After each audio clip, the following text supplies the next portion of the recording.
Comunicación con Natalia Salvo, como anticipamos, ella es abogada, y vamos a consultar porque hoy el gobierno reglamentó la reforma laboral. Queremos saber sobre indemnizaciones, queremos saber cómo afecta a los trabajadores, queremos saber si esto es bueno, si esto es malo, si vamos a tener más beneficio, menos beneficio, va a haber más trabajo en negro, menos trabajo en negro. ¿Qué va a pasar con nuestra realidad como laburante, ¿no? El gran pueblo trabajador argentino y ¿qué le pasa? Así que quiero saber, Natalia, estás por ahí, nos estás escuchando, te saludamos desde Chimi. ¿Cómo andan todos y todas? Muy bien. Hola, Natalia. Hola, buenos días. Gracias por estar con nosotros. Muchas gracias, Natalia, tal cual lo decía Jesús, por estar con nosotros. Bueno, nos encontramos con esta noticia que el gobierno reglamentó la reforma laboral. Quiero saber, rápidamente, qué significa esto y cuáles son los puntos más importantes de que el gobierno haya realizado esta acción. Bueno, te escuchaba previamente y la verdad que no solo que no hay ningún beneficio para los laburantes actualmente, sino que hay un retroceso. Recordemos que este es un decreto, es decir, lo emite el presidente de la Nación y es para reglamentar la famosa reforma laboral que se hizo a través de la Ley de Bases y Punto de Partida, en vigencia del 8 de julio. Hay puntos que se reglamentaron que son importantes porque justamente, y valga la redundancia, reglamenta lo que ya se instituyó en la Ley de Bases.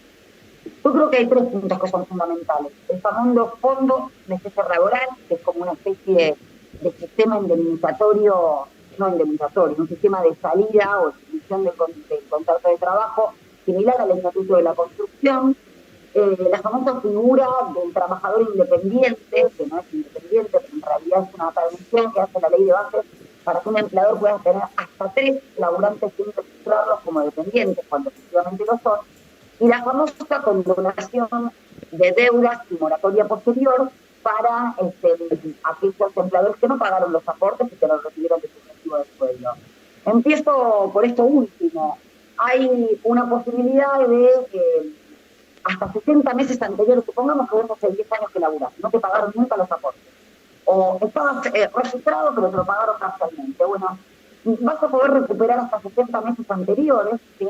Es decir, 5 años, si no estoy haciendo la cuenta, y el empleador, si pertenece a una pequeña o mediana empresa, va a tener la posibilidad de no pagar hasta el 80% de la deuda. Y si lo paga en efectivo, condonar el 50%. Entonces, que uno puede decir que es bárbaro, que es fantástico, lo que hace es financiar el sistema previsional, pero no perdonar deudas por lo que te retuvieron al trabajador y la trabajadora. Esto que el ministro actual Sturzenegger dijo... La verdad que el hecho de que no paguen aportes no es responsabilidad del empleador. Sí, hay que decirle que es responsabilidad del empleador y lo dice la ley de contrato de trabajo. El contrato de trabajo es un contrato, cualquier otro, como un contrato de alquiler. Y surgen obligaciones para las partes. Bueno, una de esas obligaciones contractuales para el empleador es pagar los aportes que a vos están reteniendo. Eso ya está. Después cayó el sistema de registro de aquellos empleadores incumplidores, ese tipo de cosas. Y permiten regularizar las relaciones de trabajo con una simple inscripción en la FIP. Es decir, nos hablaban de la casa, de destruir el Estado, menos para esto y para facilitar a los grandes incumplidores, que en definitiva terminan perjudicando a los laburantes. Porque ¿qué le decimos a aquel trabajador que hace 15 años que labura, no le pagaron los aportes? ¿Cómo se va a jubilar? Porque también, por otro lado, nos destruyen las posibilidades de las moratorias. Y entonces es una precarización laboral. Y después esto de la reglamentación de hasta 3 trabajadores que estén independientes. Bueno, va a ser con una simple inscripción en un registro y no vas a tener la posibilidad de demostrar que en definitiva se están cubriendo una relación laboral fraudulentamente, ¿no? Invierte la carga de la prueba. Antes vos, por ejemplo, monotributabas, pero en realidad tenías un jefe, no eras un trabajador autónomo, parece ser el impuesto del monotributo, entonces tenías la posibilidad de demostrar que se presuponía la existencia de una relación laboral. Eso está en la ley de contrato de trabajo. Ahora, a través de la reglamentación te dicen que no. Obviamente esto no es solo que no va a traer seguridad jurídica, como lo que planteaban, o promoción del empleo, sino que lo que va a hacer es lo que dijo el secretario de Empleo en su momento de Macri, que va a ser fácil contratar y expulsar a trabajadores como comer y descomer, como si se tratarán de cosas, ¿no? A través de este régimen simplificado. Y lejos de, porque ya nos pasó en otra parte de nuestra historia, en los años 90, que hubo reglamentación similares, lejos de evitar el trabajo sin regularizar o aumentar el empleo, bueno, con las primeras regulaciones en esos años 90 se duplicó el desempleo entre el 89 y el 95, para no irnos al 2001, que sabemos lo que sucedió. Se establecieron estas modalidades contractuales de trabajo, que en teoría era para que se regularice, y no solo que no se regularizó, sino que aumentó el empleo formal, que déjenme decirle esto, ¿no? Tiene una directa vinculación con la economía informal, no con la protección de las leyes laborales. El alto índice de relaciones de trabajo no registradas es un porcentaje similar a la economía. Nati, te consulto. Disculpa, te consulto. Perdón. Sí, esta reglamentación. Ahora, ¿cuándo empezaría a regir? O sea, ¿cómo sigue el proceso legal de esto, de que un empleador pueda esto, de tener el fondo de indemnización, esto que vos contabas de los monotributistas? ¿Cuándo realmente pasa eso? Bueno, hoy entra a regir esta reglamentación para quienes están escuchando, se hizo a través de decretos, el decreto 847, si lo quieren buscar, tal vez tendríamos que tener un poco más de esa cultura que de ver en el boletín oficial, porque hoy entró a regir. Ahora, hay que decir que un decreto no puede contrariar el espíritu de una ley, porque el decreto lo emite el presidente y las leyes surgen del Parlamento, del Congreso. Bueno, está violando la ley de contrato de trabajo, está violando la Constitución Nacional en el artículo 14 bis y otros artículos. Pero déjame que te diga la última reforma, que es muy importante. Se reglamentó el fondo de cese laboral, que está en el artículo 96 de la ley de base. ¿Y qué te permite? Bueno, permite que a través de convenios colectivos se pueda establecer el fondo de cese laboral, individual o colectivo.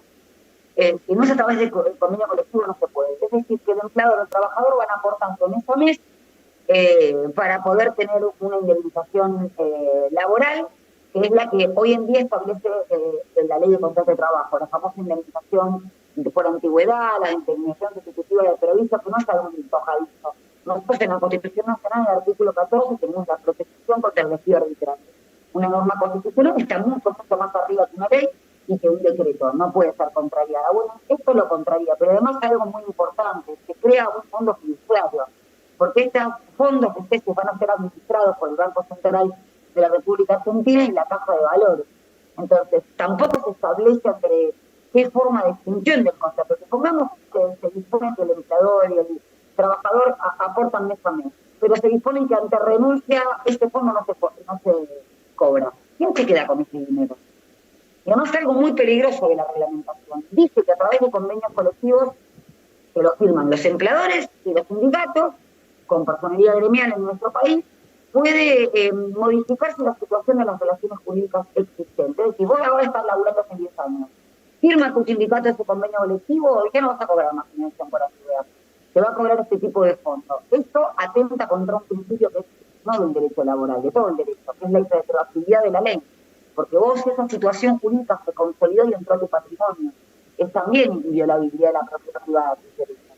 Bueno, eso está destrozado por esta reglamentación. Por eso digo que nada puede suceder, puede suceder sobre todo yendo a los datos, a la historia, a lo que sucedió con reglamentaciones similares aquí en Argentina, que aumentó el desempleo, aumentó el no registro, y lo que dice la OIT, que en 102 países que se implementó este tipo de reformas que se llaman de flexibilización o modernización laboral, no tuvo éxito en 100. O sea que no estamos por buen camino en ese sentido. ¿Puedes repetir sí. cuántos países se implementó y en cuántos no tuvo éxito? Por favor, ese datito. En 102 se implementaron, este es un informe bastante vetusto de la OIT, como corren los tiempos, 4 años atrás, pero creo que sirve. O sea, en un mundo prepandemia, 102 países que se implementó la flexibilización laboral o la desregulación que perjudica al trabajador, solo tuvo el éxito, por lo menos en los propósitos de crear más empleo y tener mejores condiciones de trabajo, en 2. Ah, espectacular. 100 países fracasaron. ¿Qué dato fracaso total? Me parece muy importante también rescatar lo que decía Nati sobre cuáles van a ser los efectos que va a tener esto más adelante, sobre todo para cuando los trabajadores y trabajadoras lleguen a la edad de jubilarse. Hoy por hoy en Argentina 9 de cada 10 mujeres necesitan de una moratoria de alguna política pública para acceder al mercado laboral. Entonces, no solamente estamos quitando los derechos actuales para los trabajadores y trabajadoras, sino que se está desfinanciando el sistema previsional argentino y se está, a su vez, preparando la sepultura, por así decirlo, de los nuevos jubilados y jubiladas, ya que no solamente estamos cortando los ingresos del ANSES, que es la Administración Nacional de la Seguridad Social, sino que que se está adelantando que no va a haber ningún tipo de políticas públicas que repare en un futuro las desigualdades que el mercado laboral está generando ahora. Lo único que se está haciendo a partir de estas políticas públicas, que lo explicaba muy bien Natalia recién, es seguir incrementando la diferencia que hay en la participación de todo el producto interno, de todo lo que se genera en nuestro país, y seguir acentuando la concentración de la riqueza en la mano de unos pocos. Cuando nos quieren decir que esta ley, que esta reglamentación va a beneficiar a trabajadores y empresarios, no se ve claramente la parte donde beneficia a los trabajadores.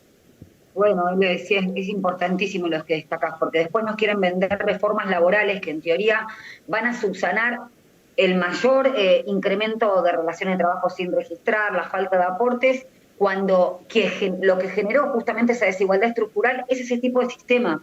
Hay otros países que están evaluando cómo hacer para, ante la baja del índice de natalidad, o porque no se sabe que la seguridad social está fundada en un principio que se llama jurídico, de solidaridad intergeneracional, es decir, los que estamos en edad de aportar, financiamos los que ya aportaron a aquellas personas que entran en edad jubilatoria. En vez de evaluar propuestas en donde el Estado esté presente para lo que el mercado no hizo por incumplimiento de los especuladores y del gran capital, no, buscamos soluciones que dilapiden más lo público, lo común, y quienes tenemos un poquito más de años, yo tengo 45, recordamos, porque hasta llegamos a aportar a las famosas AFP. En los años 90, tanto en lo que respecta a la seguridad social, se implementó este sistema jubilatorio, no solamente en la seguridad social, también en materia de salud de los laborantes se incorporó a un sujeto financiero como la ART con la ley de 1994 de riesgo de trabajo. Entonces vos vas financiarizando no solo la economía, sino también las relaciones sociales. Y ahí, bueno, o sea, pasa en todo sentido. Lo que estaba viviendo Córdoba también. El mercado no te apaga un incendio, te lo apaga el Estado. Y si vos dilapidás lo común, dilapidás en todos los focos federales de atención a lo que necesitamos todos, se está debatiendo hoy con Aerolíneas Argentinas. Y perdón que salga un poquito del tema, pero ¿por qué tenemos que discutir si Aerolíneas es o no rentable? Aerolíneas no es una empresa cuya finalidad tiene una empresa privada de aumentar los márgenes de rentabilidad de ganancia, conecta al país, produce valor agregado. ¿Por qué tenemos que hablar todo el lenguaje del capital? Aguas Argentinas, o sea, todo lo que son las empresas que proveen derechos humanos fundamentales, ya sea de conectividad en nuestro país, de afianzar y concretar de una vez por todas la federalidad, o de gozar de estos derechos humanos. ¿Por qué tenemos que pensar en la lógica del capital? Entonces creo que este también es el desafío para nosotros, ¿no? No meternos a discutir con las categorías conceptuales del efectivo enemigo. Sí, y eso no es rentable, la verdad importa poco en estos términos, para nosotros, para los argentinos, las argentinas, porque también probablemente no sea rentable paliar la desigualdad estructural de esas personas que ahora no se pueden jubilar. Pero esto parece que ahora descubrieron que los derechos se financian, todos los derechos se financian, las extensiones impositivas del gran capital nos cuestan muchísimo a nosotros y a nosotros, ¿no? Por ejemplo, el aumento de la movilidad jubilatoria importaba un 0,4 creo del PBI, cuando la extensión de que paguen ganancias los jueces y las juezas importa un 2,51. Claro. Entonces empecemos a discutir a quién lo estamos financiando. Así es. Néstor Kirchner decía que el Estado está para igualar allí donde el mercado excluye, y eso es lo que tenemos que volver a discutir, porque como claramente dice Natalia, siempre hay ganadores y perdedores. Lo que tenemos que discutir es quiénes son los perdedores, que no puede seguir siendo el pueblo argentino. Muchas gracias por esta llamada. Una más, perdón, Clara tenía una pregunta ahí desde el control para Natalia, muy interesante todo. Clara, por favor. No, simplemente como se tocó el tema de Aerolíneas Argentinas, también preguntarte qué onda el tema de la constitucionalidad, de tratar de vuelta el tema de Aerolíneas Argentinas en el recinto, ya que se trató previamente en la ley de bases, el Senado lo sacó, y tengo entendido que por Constitución no se puede volver a tratar un tema que va a la misma esencia dentro del periodo legislativo. Efectivamente es así. Lo que pasa es que también estamos enfrentando una gran anomia, ¿no? Porque se podría decir también esto por decreto no puede salir, contraría la ley de contrato de trabajo, contraría la Constitución Nacional. Lo mismo sucede con Aerolíneas y lo que bien estás manifestando vos.